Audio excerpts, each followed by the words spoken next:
आकाशवाणी शिमला के सभी श्रोताओं को मेरा नमस्कार। श्रोताओं, मैं हूं आपके साथ प्रभा शर्मा। जैसा कि आप सभी जानते ही हैं कि आज विश्व भर में 10वां अंतर्राष्ट्रीय योग दिवस मनाया जा रहा है।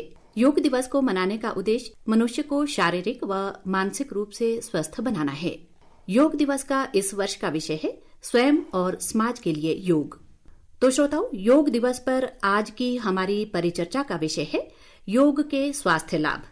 इस संबंध में जानकारी देने के लिए हमारे साथ स्टूडियो में मौजूद हैं केंद्रीय विद्यालय जाखू के योग शिक्षक भूपेंद्र देव और आकाशवाणी शिमला के सहायक निदेशक समाचार रितेश कपूर जी। आप दोनों का आकाशवाणी स्टूडियोज में स्वागत है। धन्यवाद। तो सबसे पहले भूपेंद्र देव जी, मैं आपसे जानना चाहूंगी कि योग किसे कहते हैं और भारत में इसका क्या इतिहास है? जी, इस प्रश्न का उत्तर देने के लिए मैं सीधा सीधा आपको अपने सनातन ग्रंथों की तरफ ले जाना चाहूंगा। योग की अगर हम बात करें तो योग संस्कृत के युज धातु से निकला हुआ है, जिसका अर्थ होता है मिलाना या जोड़ना। अब देखिएगा, अगर मिलाना और जोड़ने के बारे में अगर हम बात करें तो बहुत सारी चीजें हमारे सामने आती है जब दो चीजों को संयुक्त किया जाता है। हम अगर यहाँ पे योग के दृष्टिकोण में मिलाने का क्या अर्थ रखा है हमारे शास्त्रों ने, उस पर व्याख्या करना चाहूंगा। यहाँ पर आत्मा से जो परमात्मा को मिलाना या आत्मा से जो परमात्मा को जोड़ने की जो बात करी है वो योग के रूप में यहाँ पर करी है जी। तो इस दृष्टिकोण में अगर हम देखें तो आत्मा और परमात्मा तो आध्यात्मिक विषय है जी। ये तो हमारे जो संसारिक दुनिया से परे वाली दुनिया के बारे में बात कर रहे हैं। तो अब यहाँ पर अगर हम इसके बारे में आंकलन करना चाहे तो अगर हम शास्त्रों में देखें तो शास्त्रों में जो योग है वो वास्तव में एक आध्यात्मिक विद्या बताई गई है जी। लेकिन आध्यात्मिक विद्या तक पहुंचने के लिए जब तक हम शारीरिक रूप से मानसिक रूप से पूरी तरह से स्वस्थ नहीं होंगे तब तक आध्यात्मिक दुनिया में हम प्रवेश नहीं कर सकते हैं जी। तो इसलिए आध्यात्मिक दुनिया में प्रवेश करने के लिए शारीरिक और मानसिक रूप से भी योग हमारे लिए बहुत ज्यादा सहायक है। तो ये हमारे ग्रंथों के हिसाब से थोड़ा थोड़ा आंकलन हुआ है। इसके इतिहास के बारे में अगर हम बात करें तो इतिहास के लिए पुनः मैं शास्त्रों के हिसाब से बताना चाहूंगा, शास्त्रों की तरफ आपको ले जाना चाहूंगा। तो शास्त्रों में कहा गया है कि जो ये योग है इसकी दो परंपराएं बताई गई है। एक नाथ परंपरा बताई गई है और एक वैदिक परंपरा बताई गई है। नाथ परंपरा के हिसाब से योग का प्रारंभ करता बताया गया है आदिनाथ शिव, यानी कि शिव के साथ योग को जोड़ा गया है और शिव ने ही योग को पैदा किया है, ऐसी बात बताई गई है। तो इसके लिए प्रॉपरली हमारे पास ग्रंथ है, हमारे पास है घेरण संहिता हठ प्रदीपिका। हठ प्रदीपिका में बहुत क्लियर तरह से बताया गया है कि जो योग विद्या का ज्ञान है वो शिव ने सबसे पहले पार्वती को दिया था। तो योग का प्रारंभ मान सकते हैं हम नाथ परंपरा के हिसाब से कि शिव से जो है योग प्रारंभ हुआ है। तो शिव जब माता पार्वती को योग का ज्ञान दे रहे थे तो वो एक तालाब, वहां पे एक तालाब था, उस तालाब में एक मछली उसको सुन रही थी साथ में। तो चलते चलते जैसे शिव पार्वती को ज्ञान दे रहे थे वैसे ही जैसे उस मछली सुन रही थी तो मछली को भी जो है योग का ज्ञान आ गया था। तो उस मछली को नाम दिया गया था मत्स्येंद्र नाथ। तो इस तरह से चलता गया ये परंपरा। पहले शिव ने पार्वती को दिया, पार्वती ने फिर वहां पे मत्स्येंद्र नाथ एक मछली सुन रही थी, फिर मत्स्येंद्र नाथ ने आगे गोरक्षनाथ को दिया। इस तरह से नाथ परंपरा आगे बढ़ती गई और आगे यह योग विद्या जो है चलती रही। ये हमारी नाथ परंपरा थी। और इसके साथ वैदिक परंपरा के बारे में भी चर्चा मिलती है। विशेष तौर पर इसकी जो व्याख्या है भगवत गीता में मिलती है। भगवत गीता में श्री कृष्ण भगवान जी कहते हैं कि ये जो योग का उपदेश है मैंने सबसे पहले सूर्य को दिया, सूर्य ने फिर इसको अपने पुत्र इक्ष्वाकु को दिया, इक्ष्वाकु ने आगे मनु को दिया, मनु ने आगे ऋषि मुनियों में आगे ये परंपरा चलती रही। यानी कि अगर हम वैदिक परंपरा की यहाँ पर बात करें तो वैदिक परंपरा के अनुसार योग को प्रारंभ करने वाले श्री कृष्ण बताए गए हैं। तो इसी में आगे चल करके बहुत आगे चल करके हम एक नाम आज के समय में बहुत सुनने को मिलता है, वो मिलता है महर्षि पतंजलि जी का जी। तो जो महर्षि पतंजलि जी थे वो भी इसी वैदिक परंपरा के थे। तो ये लगभग हमारी योग जो है योग का इतिहास रहा है परंपरागत तरीके से। तो इसी से जुड़ा एक और सवाल आपसे पूछना चाहूंगी कि योग का हमारे जीवन में क्या महत्व है और ये कितने प्रकार के हैं? देखिएगा, अगर हम योग के महत्व की बात करें तो सीधे सीधे हम ले जाना चाहेंगे आपको विश्व स्वास्थ्य संगठन की तरफ। उन्होंने एक स्वस्थ व्यक्ति की जब बात करते हैं तो कुछ लक्षण बताए गए हैं कि जो व्यक्ति शारीरिक, मानसिक एवं सामाजिक रूप से जो व्यक्ति स्वस्थ है, उसको स्वस्थ व्यक्ति के दृष्टिकोण में रखा गया है। तो एक स्वस्थ व्यक्ति के लिए शारीरिक रूप से, मानसिक रूप से, सामाजिक रूप से, वैचारिक रूप से, भावात्मक रूप से एवं आध्यात्मिक रूप से जो हमारा चहुमुखी रूप से विकास कर दे, वो एकमात्र विद्या है जो परमात्मा ने खुद अपने मुख से दी है, वो योग विद्या है। तो ये रहा योग का लगभग, अगर हम बहुत संक्षिप्त रूप से इसके फायदे के बारे में बात करें तो इसके प्रकार की भी आपने चर्चा की है, आपने प्रश्न पूछा है, तो प्रकार के बारे में भी बताना चाहूंगा। इसके जो प्रकार हैं वो 5 प्रकार हैं लगभग। वो एक है मंत्र योग है, हठ योग है, राजयोग है, लय योग है और अष्टांग योग है। जी, ये 5 प्रकार के हैं। भूपेंद्र देव जी, मैं आपसे पूछना चाहूंगी कि अष्टांग की आपने बात की है, तो ये 8 अंग योग के क्या क्या हैं? जी, ये बड़ा ही महत्वपूर्ण प्रश्न है जो आपने पूछा। सबसे पहले तो हमें ये जानना बहुत जरूरी है, ये जो अष्टांग योग है ये शब्द कहां से आया। ये जो अष्टांग योग है, महर्षि पतंजलि जी ने एक ग्रंथ की रचना की थी जिसका नाम है पतंजल योग सूत्र। उस पतंजल योग सूत्र में अष्टांग योग की व्याख्या हुई है। सर्वप्रथम योग के 8 अंगों के बारे में चर्चा सबसे पहले महर्षि पतंजलि जी ने की है। तो इसके दृष्टिकोण से, महर्षि पतंजलि जी के दृष्टिकोण से योग को उन्होंने 8 सीढ़ियों के रूप में बांट दिया कि एक मंजिल से दूसरी मंजिल तक जाने के लिए जो 8 सीढ़ियां उन्होंने बताई है उसको अष्टांग योग के रूप में दे दिया। और वो जो अष्टांग योग है वो 8 जो इसके भाग हैं, 8 प्रकार है, मैं उनका नाम जरूर गिनाना चाहूंगा क्योंकि ये जीवन का सबसे बड़ा आधार है। योग में उतरने के लिए इन 8 अंगों का पालन करना सर्वोपरि है, सबसे आवश्यक। तो ये जो 8 अंग है वो है, इसमें पहला जो अंग है वो है यम, दूसरा नियम, तीसरा आसन, चौथा प्राणायाम, 5वां प्रत्याहार, 6ठा धारणा, 7वां ध्यान और 8वां समाधि। ये 8 अंग है। अब देखिएगा 8 अंग के बारे में बताना चाहूंगा। ये क्या कर रहे हैं, ये 8 के 8 अंग हमारे सामाजिक परिवेश को शुद्ध करने का कार्य कर रहे हैं, हमें शारीरिक रूप से स्वस्थ रखने का कार्य कर रहे हैं, मानसिक रूप से संतुलित करने का कार्य कर रहे हैं और साथ में लास्ट में क्या बोल रहे हैं, समाधि बोल रहे हैं, यानी कि आध्यात्मिक दुनिया में भी हमें ले जाने की बात कर रहे हैं। ये है योग के अंदर मिठास अपने आप में, महर्षि पतंजलि जी के अष्टांग योग में। जी रितेश जी, योग जैसा हम मानते हैं कि विश्व के लिए भारत की बहुत बड़ी देन है, तो अंतर्राष्ट्रीय योग दिवस को दुनिया में कैसे मान्यता मिली और इसके लिए भारत का कितना योगदान है?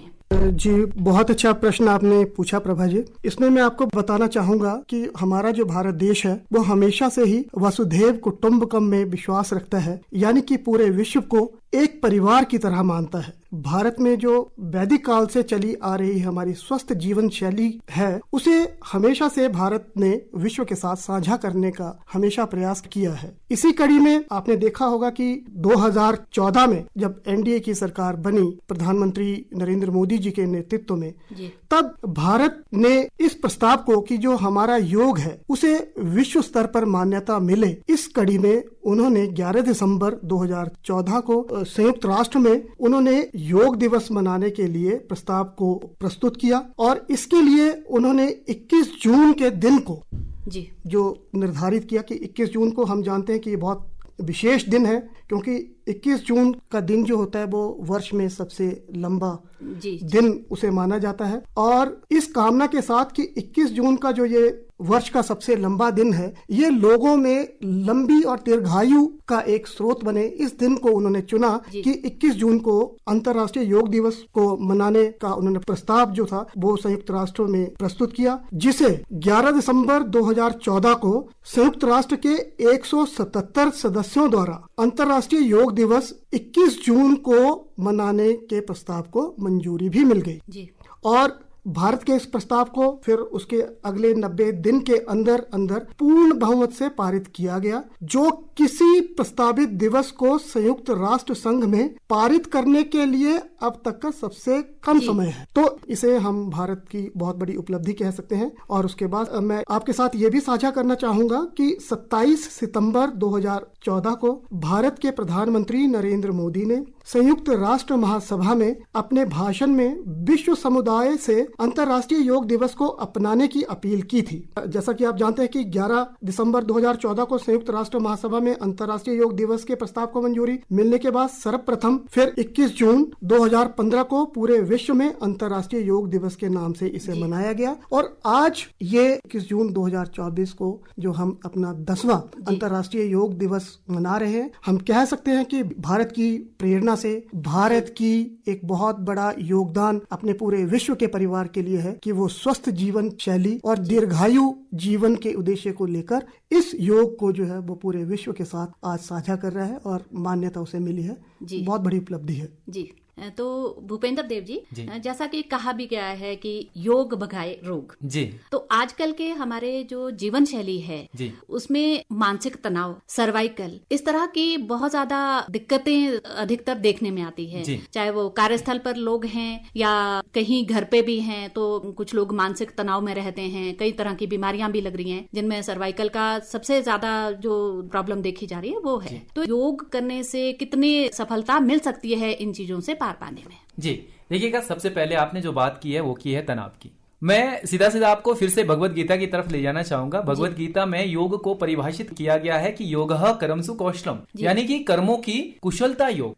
अब कर्मों की कुशलता क्या है, मैं अपने व्यवहारिक जीवन की बात करूं तो मैंने इस परिभाषा से बहुत कुछ सीखा है। मैं जो भी कार्य करता हूं वो ईश्वर को समर्पित करते हुए करता हूं, और ईश्वर को समर्पित करते हुए जब भी हम जो भी कार्य करते हैं वो विकार रहित होता है, पहली बात, और वो सात्विक होता है। विकार और सात्विक जब हमारे कर्म होंगे तो वहां पे कोई ना तो शारीरिक रूप से कोई बीमारी आएगी, ना ही मानसिक रूप से कोई बीमारी आएगी। तो सबसे पहले तो जो तनाव में रहते हैं उनके लिए एक संदेश जरूर ये देना चाहूंगा आपके माध्यम से कि आप जो भी कर्म कर रहे हैं उस कर्म को ईश्वर को समर्पित करते हुए करें। आप देखिएगा आपका कर्म कितना अच्छा रहेगा, कितना सात्विकता के साथ रहेगा, कितने आनंदपूर्ण तरीके से वो उस कार्य को आप करेंगे और उसका परिणाम उतना अच्छा रहेगा। एक तो तनाव से दूर रहने का सबसे अच्छा साधन है।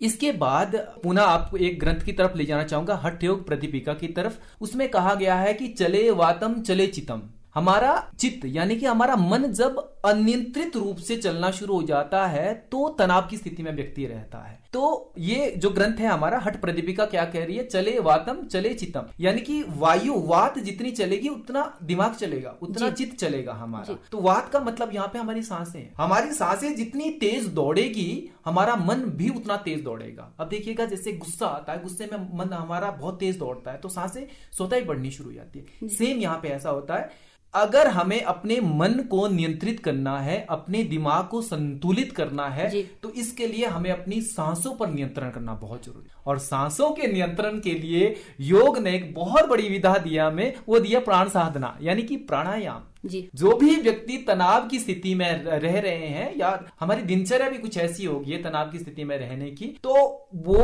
अगर रोज अपने जीवन में ये प्राणायाम को अपने दिनचर्या का अंग अगर ढालें, तो दिनचर्या में अगर इस योग को शुरू करें तो प्राणायाम को विशेष तौर पर विशेष स्थान दें तो स्वतः ही ये जो तनाव वाली स्थिति है खुद दूर हो जाएगी। अब तनाव की स्थिति में जो प्राणायाम किए जाते हैं उनका जिक्र भी मैं करना चाहूंगा, और सब व्यक्ति को वो लगभग आते हैं। आप लोगों ने एक नाम सुना होगा, अनुलोम विलोम। जी। वैसे अनुलोम विलोम सही शब्द नहीं है, ये सही शब्द है नाड़ी शुद्धि शास्त्रों के हिसाब से। अनुलोम विलोम वर्तमान समय तक आते आते इसका नाम अनुलोम विलोम पड़ गया। तो आप जिस भी नाम से इसको जानते हैं इसको उस नाम से ले लीजिएगा। अनुलोम विलोम या नाड़ी शुद्धि सबसे पहले कीजिए लगभग 4 से 5 मिनट। इससे क्या होगा, हमारी सांसें हमारे नियंत्रण में आएगी, और जैसे ही हमारी सांसें नियंत्रण में आएगी वैसे ही हमारे जो है दिमाग है वो संतुलित हो जाएगा, और संतुलित होने से तनाव की स्थिति में निमनता आनी शुरू हो जाएगी या तनाव की स्थिति से हम बाहर हो सकते हैं। पहली ये। दूसरा, एक और प्राणायाम का नाम सुना होगा सभी ने, भ्रामरी प्राणायाम। भ्रामरी प्राणायाम में सिंपल हम क्या करेंगे, गहरी लंबी सांस भरेंगे, एक गुंजन के साथ सांस को बाहर छोड़ेंगे। इसको 10 से 12 बार दोहराना है। इसमें अक्सर लोग क्या गलती करते हैं उसका जिक्र भी करना चाहूंगा। लोग जब भ्रामरी प्राणायाम करते हैं तो वो नॉस्टल से आवाज निकालते हैं, गुंजन करने का प्रयास करते हैं। नॉस्टल से नहीं, नाभि से आवाज को खींचने का प्रयास करेंगे बाहर की तरफ। मेरे कहने का मतलब ये है कि हमारे जो ब्रेन है, ब्रेन वाली जगह पर भ्रामरी प्राणायाम से वाइब्रेशन होनी चाहिए। वाइब्रेशन अगर हो रही है तभी वो हमारे लिए सहायक है, तभी तनाव की स्थिति से हमें वो दूर कर सकते हैं। तनाव वाले व्यक्ति अगर इन दो बातों का ध्यान रखें या दो प्रकार के प्राणायाम का अभ्यास रोज करें तो निश्चित रूप से वो तनाव जैसी स्थिति में अपने आप को नहीं पाएंगे कभी और खुशहाल जीवन में जिएंगे। जी। तो यहाँ पे एक बात और भी आपसे जानना चाहेंगे कि योग करने के नियम क्या हैं? जी, ये सबसे महत्वपूर्ण प्रश्न है। योग नियम, अक्सर जो भी व्यक्ति नियम के हिसाब से योग नहीं करता है वहां पर योग के विपरीत परिणाम आने शुरू हो जाते हैं। तो योग को नियम के हिसाब से करना बहुत जरूरी है। सबसे पहला नियम है कि योग हमेशा खाली पेट करना चाहिए। खाली पेट का मतलब सीधा है कि योग को सुबह करना चाहिए। जब हम उठने के बाद फ्रेश हो गए, फ्रेश होने के बाद योगाभ्यास शुरू कर लें। पहला ये है। अब बहुत सारे लोग ये प्रश्न करेंगे कि सुबह हमारे पास समय नहीं है जी, हम कैसे करें? तो जो व्यक्ति सुबह नहीं कर सकता है, दिन को करना है या शाम को योगाभ्यास करना है, तो इतना जरूर ध्यान दे कि हमारे खाने के बीच में और योगाभ्यास करने के बीच में लगभग कम से कम बता रहा हूं मैं 1.5 घंटे का गैप रहना चाहिए, कम से कम। और पूरा अधिक से अधिक 2 घंटे का गैप रहे तो बहुत बढ़िया है। तो पहला ये है। और दूसरा ये है कि हम जहां पर भी योगाभ्यास करें वो स्थान थोड़ा सा शांत हो। ऐसा ना हो कि वहां पे बहुत ज्यादा शोर शराबा हो, तो वहां पे योग नहीं हो पाएगा। हम शारीरिक और मानसिक रूप से संतुलित नहीं हो पाएंगे वहां पर। तो शोर शराबे से कहीं दूर हो और हवा का आदान प्रदान रहे वहां पर, तो वो भी आवश्यक है। और जो हमारे वस्त्र हो, कपड़े हो, तो वो भी थोड़े से ढीले हो जिसमें योगाभ्यास आसानी से किया जा सके। तो ये बहुत आवश्यक है। ये वाला नियम बहुत आवश्यक है जी। तो ये तो वो नियम है जो योगाभ्यास करने से पहले के हैं। और बहुत नियम ऐसे हैं जो योगाभ्यास करने के बाद भी जिनका पालन हमें करना बहुत जरूरी है और इनका लोगों को पता नहीं है। पहले वाले नियम फिर भी कुछ लोगों को पता है, लेकिन बाद वाले नियम बिल्कुल भी लोगों को पता नहीं है। तो इसमें भी मैं जिक्र करना चाहूंगा कि योगाभ्यास जब हमने पूरा कर दिया है उसके तुरंत बाद कभी भी नहीं नहाना चाहिए, क्योंकि योग अभ्यास करते वक्त हमारे शरीर का जो तापमान है वो उसकी स्थिति कुछ अलग होती है और उसके तुरंत बाद अगर नहाएंगे हम तो उस दौरान जो हमारे शरीर का तापमान है वो कुछ अलग रहेगा। तो ये जो तापमान में असंतुलन रहेगा ये हमारे शरीर को गड़बड़ कर देगा जी। पहला बात ये है, इस बात का ध्यान दें। और दूसरा, योगाभ्यास जैसे हमने किया उसके तुरंत बाद मैंने देखा बहुत लोग तुरंत बाद खाना खाना शुरू कर देते हैं, तुरंत बाद चाय तो जरूरी पी लेते हैं जी। तो इन दोनों को छोड़ दीजिएगा, तुरंत बाद नहीं करेंगे। मैं बहुत कम बोल रहा हूं, कम से कम 20 मिनट का गैप जरूर दे दीजिए चाय के लिए या जो पानी के लिए या फिर भोजन के लिए। 20 मिनट का गैप कम से कम दीजिए। तो ये 2 नियम, तो इन नियमों का तो पालन हमें करना ही करना है, किसी भी हालत में करना। भूपेंद्र जी, बहुत अच्छी जानकारी आप दे रहे हैं कि नियमों के बारे में आपने बताया। लेकिन हम देखते हैं कि जैसे बहुत से आकाशवाणी के श्रोताओं के जानकारी के लिए मैं आपसे पूछना चाहूंगा कि हम में से बहुत से लोग जो नौकरी पेशा है या जो व्यापार भी करते हैं और उनकी अगर हम कहें तो एक वो नियमित दिनचर्या नहीं रहती है, मैं उसे उस श्रेणी में भी रख दूंगा कि शायद वो अस्वस्थ दिनचर्या उनकी रहती है।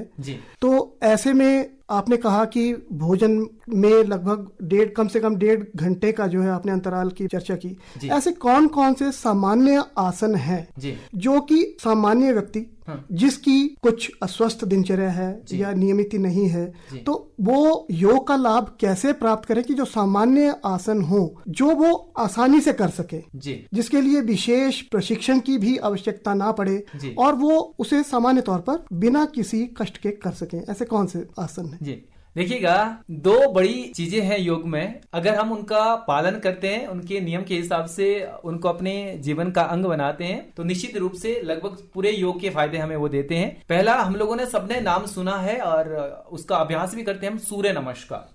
तो जिस व्यक्ति के पास बहुत समय नहीं है, बहुत कम समय है, तो वो अगर सुबह या शाम जब भी उनको मिले सूर्य नमस्कार का अभ्यास करें। सूर्य नमस्कार का अभ्यास लगभग 5 से 7 बार जरूर करें। एक बार करने से कुछ नहीं होगा, 5 से 7 बार कम से कम, ज्यादा 10 बार तो जरूर उसे दोहराएं। इसमें मेरे हिसाब से लगभग 5 मिनट लगेंगे, तो 5 मिनट का काम होगा सूर्य नमस्कार करने का। सूर्य नमस्कार कर दिया, सूर्य नमस्कार करने के बाद कपाल भाती जरूर कर दीजिएगा।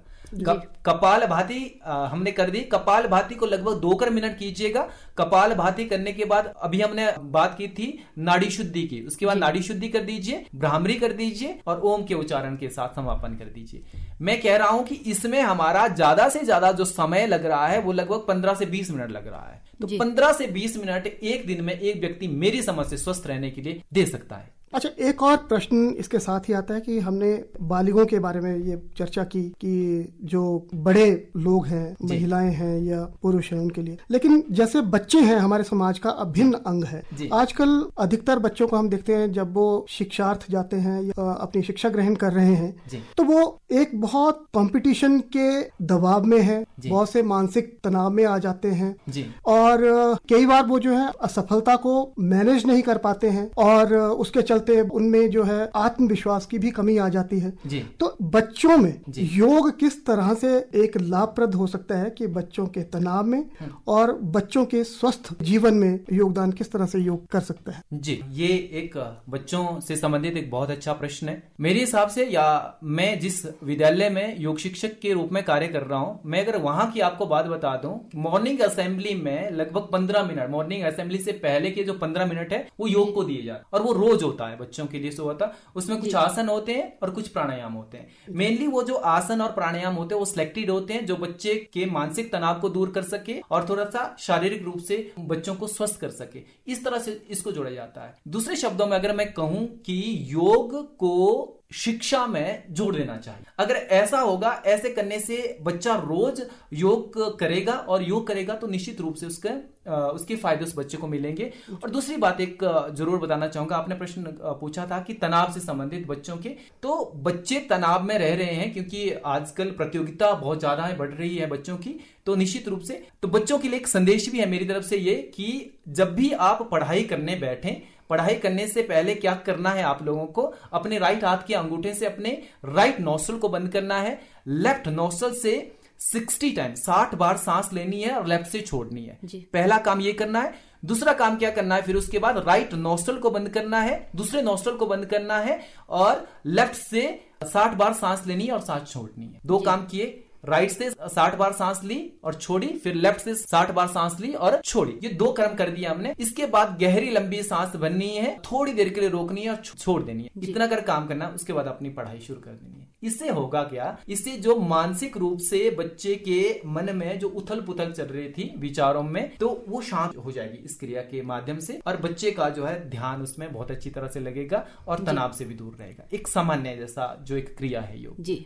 तो रितेश जी, जैसे कि आज 10वां अंतर्राष्ट्रीय योग दिवस मनाया जा रहा है, आप क्या समझते हैं कि पिछले 10 सालों में लोगों के शारीरिक और मानसिक स्वास्थ्य में योग से कुछ बदलाव आया है और इससे जीवन शैली में सुधार आया है? जी प्रभा जी, बिल्कुल आया है। मैं इसको बहुत ही जिसे जिम्मेदारी के साथ कहना चाहूंगा कि 10 वर्षों में जिस तरह से योग पूरे विश्व भर में उसने ख्याति प्राप्त की है और लोगों ने इसे अपने दिनचर्या में इसे अपनाया है। आज हम देखते हैं, आज भी सुबह से मैं बहुत से माध्यमों से देख रहा था कि विश्व के बहुत से देशों में, बहुत से दूतावासों में और इवन बॉर्डर एरियाज में भी जो योग की जो है आज वहाँ पे आसन किए गए और वैश्विक तौर पर योग को जो है अब अपनाने से लोगों ने इसका लाभ उठाया है। लोगों के जो तनाव से लोग मुक्त हुए हैं और लोगों की जीवन शैली में भी बदलाव आया है, उनके खान पान में बदलाव आया है और लोग इससे अपने सामाजिक जिसे जिम्मेदारी हम कह सकते हैं कि हम एक स्वस्थ समाज की संरचना तभी हो सकती है यदि समाज का प्रत्येक व्यक्ति जो है वो स्वस्थ होगा।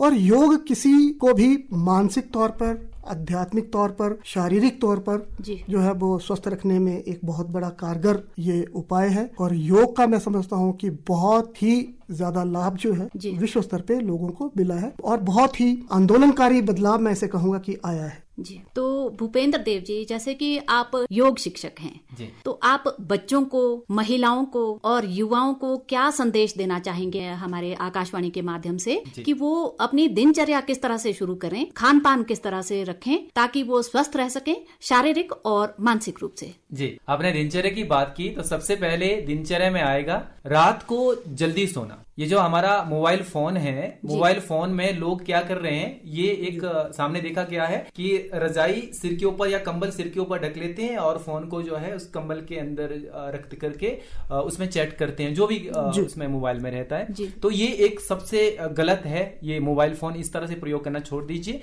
रात को जितने जल्दी सोएंगे उतना जल्दी सुबह उठेंगे। तो सुबह बहुत जो है अर्ली उठना बहुत जरूरी है, जल्दी उठना बहुत जरूरी है।